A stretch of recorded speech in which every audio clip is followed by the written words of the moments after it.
আসসালামু আলাইকুম গাইস। আজকে আমরা শনিবার তো মাদ্রাসা বন্ধ, তো কি করবো, সারাদিন তো শুয়ে থেকে কাটানো লাগে। তো এই জন্য আমি আর আমাদের আরেকজন হুজুর হাঁটতে আসছিলাম।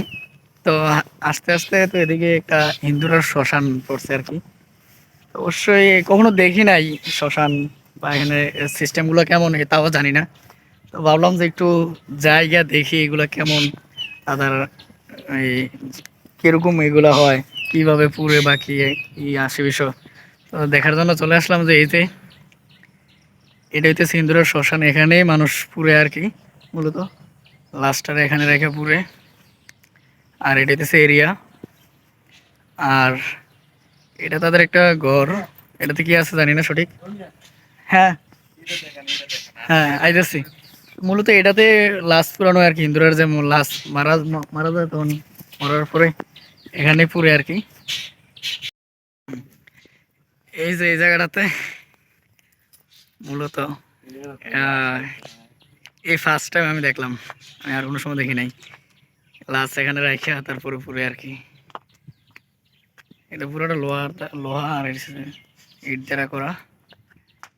এর নিচে রাখে নাকি না? না, উপরে উপরে উপরে। নিচে লাকড়ি দেয়, উপরে লাকড়ি দেয় মাঝখানে। আচ্ছা আচ্ছা। এরকম না, এই শ্মশানের উপর সাইডটা আবার খোলা আছে যাতে আগুন উপরের দিকে যায় আর কি। এই প্রথম একটা শ্মশান। ও, রাস্তাতে অনেক আসা যাওয়া করছি, অনেক জায়গায় দেখছি শ্মশান, কিন্তু এরকম ভিতরে ঢুকে আর দেখা হয় নাই। তো ভাবলাম এই জায়গাটা যদি একটু নিরিবিলি, কেউ নাই, একটু গিয়া দেখে আসি। আর আমার সাথে আছে আমাদের ফরিদ হুজুর, আমাদের মাদ্রাসার শিক্ষক, আরবি টিচার। তো হুজুররা আর আমি আসছিলাম ঘোরার জন্য আর কি। এদিক দিয়ে সিঁড়ি দিয়েছি, এদিক দিয়ে উঠে মনে দেয় আগুন। হ্যাঁ, উড়ে মনে নাবি টাবি যে ঘুরে থাকে, এদিকে মনে সাইডে মাইডে ঘুরে থাকে নাকি।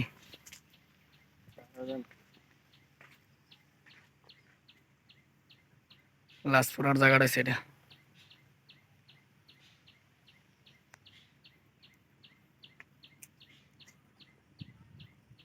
কেমনি পুরাল একটা মানুষ,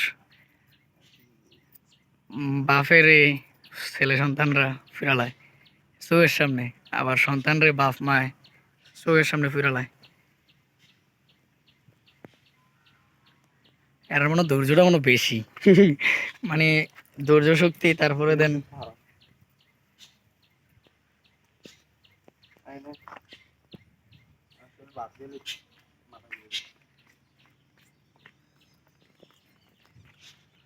যার যার কালচার, তারা ধর্মের কালচার এরকম, তারা এরকম করাই স্বাভাবিক।